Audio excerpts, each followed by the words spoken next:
काल रात्री साधारण 8:30च्या सुमाराला चोपडा शहर पोलीस स्टेशनचे पोलीस निरीक्षक मधुकर साळवे यांना एक इन्फॉर्मेशन मिळाली होती की चिंचाळे आपलं जे गाव आहे त्या चिंचाळे गावाच्या आजूबाजूच्या परिसरात एक इर्टिगा गाडी आणि हे 4-5 इसम आहेत आणि ते संशयितरित्या फिरत आहेत अशी इन्फॉर्मेशन होती.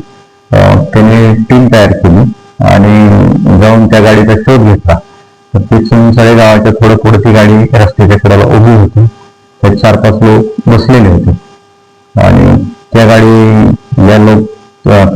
गाडीची तपासणी केली आणि त्या लोकांना पण विचारपूस केली. तर ते सगळे लोक नगर जिल्ह्यातले होते, वेगवेगळ्या ठिकाणचे होते, काही राहुरी, श्रीरामपूर, प्रॉपर नगर असे ह्या भागातले ते हे 4-5 लोक होते. त्यांना ताब्यात घेतलं, त्यांच्या गाडीची झडती घेतली. तर त्या गाडीमध्ये आम्हाला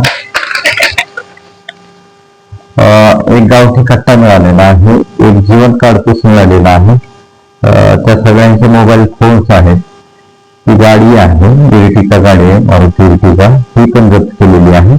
त्याचसोबत त्या गाडीमध्ये रस्सी, दोरी, स्क्रूड्रायव्हर, मिरची कूड अशा प्रकारचं साहित्य आहे. एकंदरीत जे काय आम्हाला साहित्य मिळालं त्याच्यावरून हे लोक कुठेतरी एखाद्या चांगल्या मोठ्या ठिकाणी दरोडा घालणं किंवा मोठी चोरी करणं या उद्देशानं फिरत असावे असा संशय बळावला आणि मग त्याला ताब्यात घेतलेला आहे आणि त्यांच्यावर दरोड्याची तयारी केली.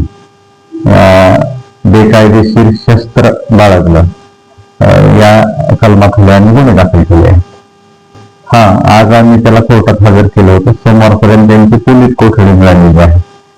तर त्यांच्याकडे आता आम्ही या कोठडी दरम्यान आपल्या परिसरात बऱ्याच ठिकाणी अशा मोठ्या चोऱ्या झालेल्या आहेत, त्या अनुषंगाने आम्ही तपास करणार आहोत. ही शस्त्र तस्करीबद्दल आमची भूमिका यापूर्वी कधी शस्त्र घेऊन गेलेत का हा पण आम्ही तपास करत होतो.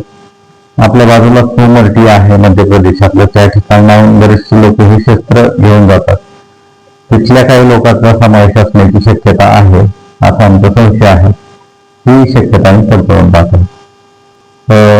या कारवाईमध्ये साधारण आता जो मुद्देमाल सांगितला मी तो साधारण गाडीसह किंमत त्याची 11,10,000 रुपये या किमतीचा हा सर्व मुद्देमाल आहे.